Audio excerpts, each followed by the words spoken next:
Bismillahirrahmanirrahim.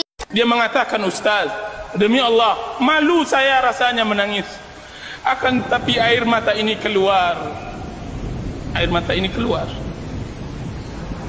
Kaum muslimin yang dirahmati oleh Allah Azza wa Jal, kita di zaman yang membutuhkan hati yang seperti ini. Rasulullah SAW bersabda, yadkhulu aqwamunul jannah afidatuhum misla afidatut tayr. Akan masuk surga satu kaum, hati mereka selembut hati burung. Alam ya'ni lil ladzina amanu an takhsha'a qulubuhum li dzikrillah.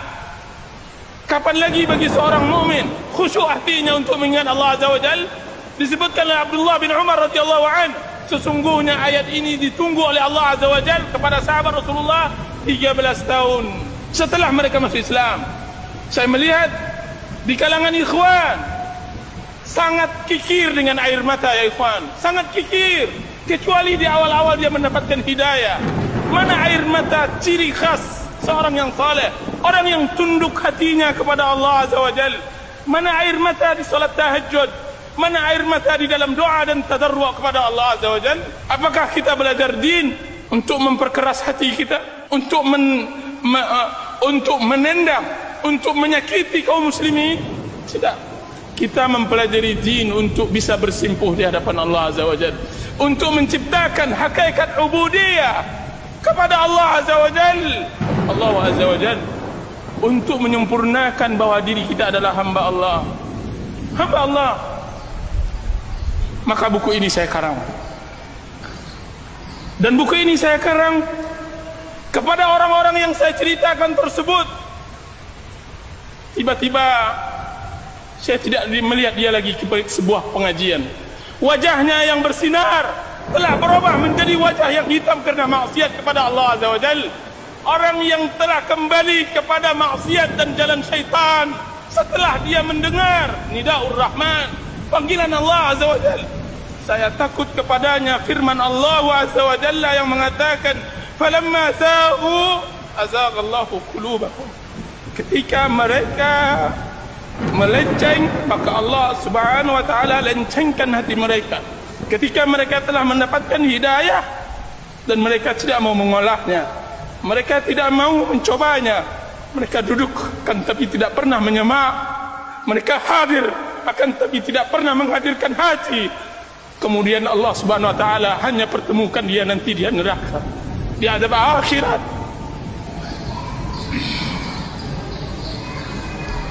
Salah seorang murid Dunnun yang saya katakan tadi di jalan-jalan dia mengatakan, ahin aina qalbi. Sebagian kaum muslimin zaman sekarang beramal dengan suatu amalan, dia berbangga dengan amalnya. Subhanallah, tidak mengerti akan kedudukan. Berbuat sedikit tentang Islam, dia sudah pongah menengadahkan kepalanya dan menghina orang lain. Tapi hati yang hanif tidak. Dia menyibukkan dirinya, dia menyibukkan dengan dosanya. Dia mengatakan, aina qalbi, aina qalbi, mau wajada qalbi. Mana hatiku? Siapa yang mendapatkan hatiku? Berikan kepadaku, berikan. Abu Hurairah radhiyallahu anhu, setiap kali beliau mengajarkan anak-anak kecil, disiumnya anak tersebut. Kemudian dia mengatakan, paman kalian ini banyak dosa, maka istighfarkanlah, ampunkanlah kepada Allah, kalian masih suci. Abu Hurairah mencari hatinya di depan anak-anak tersebut, meminta ampun kepada Allah, sampai nyaris timbul keputusasaan oleh orang yang berjalan di tepi jalan mencari hatinya. Putus asa. Sampailah dia memasuki sebuah gang. Kemudian dia duduk di sebuah tempat duduk di tepi jalan. Kemudian dia tafakkur. Dia letakkan kedua tangannya, air matanya mengalir. Akankah Allah memberi taubat kepadanya setelah maksiat sejauh ini? Akankah Allah Subhanahu wa taala memberikan pengampunan kepadanya? Dan dia adalah hamba Allah, sepanjang masanya melawan Allah dengan maksiat dan pembangkangannya kepada Allah, nyaris dia berputus asa. Tiba-tiba terdengar kegaduhan di dalam rumah, bertengkar. Terdengar suara keras sang ibu memarahi anaknya. Dia terbangun dari sebuah pemikirannya tadi. Terbangun. Seorang ibu memarahkan anaknya yang kecil, umur 4 tahun. Tiba-tiba pintu belakang rumah dibuka oleh ibunya tersebut. Kemudian anaknya tersebut diusirnya. Kemudian dihempaskannya pintu tersebut sampai berbunyi keras. Kemudian dia katakan, "Enyahlah engkau wahai itu anak durhaka, pergilah engkau dari rumahku. Jangan tempati lagi ibu, jangan sebutlah ibu-ibu ini ibumu. Jauhlah dari engkau, anak engkau adalah anak pembangkang, pelaku maksiat." Anak umur 4 tahun. Kemudian anak tersebut menangis, mencoba pergi ke tepi-tepi gang agar dia dapat singgah. Akan tapi anak tersebut, kemana hendak dia berlindung lagi? Kemana dia akan menetap? Kemana dia akan menginap malam? Maka dia balik lagi ke rumahnya. Kemudian ditempelkannya pipinya ke pintu tersebut. Kemudian dia mengatakan, ahli ibadah ini melihat tingkah laku anak tersebut. Kemudian anak tersebut mengatakan, "Ya ummah, wahai ibu, man yaftahu liyal babu idza ughliqat babaka anni, idza aghlaqti babaka anni." Wahai ibu, pintu mana lagi yang bisa terbuka untukku jika seandainya pintumu telah tertutup untukku? Tidak ada lagi. Pintu mana yang bisa menutup, yang akan terbuka untukku jika seandainya pintumu telah tertutup bagi? Wahai ibu, siapa pula yang dapat mendekatkan dirinya kepadaku jika seandainya bukan engkau? Wahai ibu, jika siapa lagi yang dapat menyayangiku jika seandainya engkau telah murka kepadaku? Anak tersebut kemudian dia terjatuh di tanah tersebut. Kemudian dia letakkan pipinya di tanah tersebut. Kemudian dia menangis. Dia menangis untuk dibukakan pintu, dan dia tidak akan berbuat lagi kesalahan. Dia tidak akan kembali lagi kepada perbuatannya yang lama. Sang ibu mendengar ucapan sang anak, siapa ibu? Siapa ibu yang begitu keras hatinya sehingga dia tidak mendengar teriakan dan tangisan sang anak? Maka sang ibu tersebut melihat di celah-celah rumah papannya tersebut.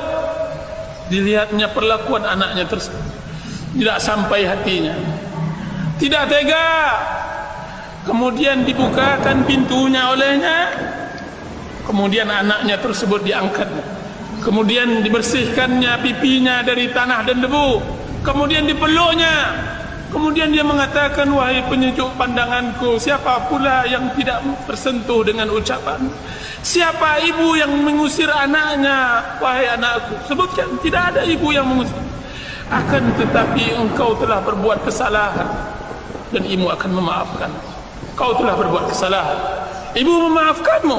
Kemudian apa kata abid ahli ibadah tersebut? "Al-an wajada qalbi." Sekarang baru saya dapatkan hatiku. Sekarang aku temukan hatiku. Sekarang saya temukan hatiku. Saya dapat, saya peroleh. Kiranya begitulah kita seorang muslim bermuamalah kepada Allah. Siapa yang dapat membuka pintu jika seandainya pintu Allah sudah tertutup? Siapa yang dapat memberikan kasih sayang jika seandainya Allah telah murka? Siapa pula yang memberikan pembelayan, rahmat dan maghfirahnya jika seandainya Allah Subhanahu wa taala telah melaknat kita? Nauzubillah.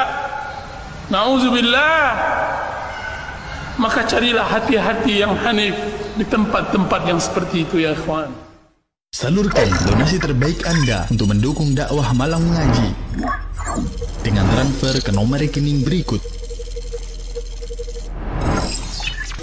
Jazakumullah khairan.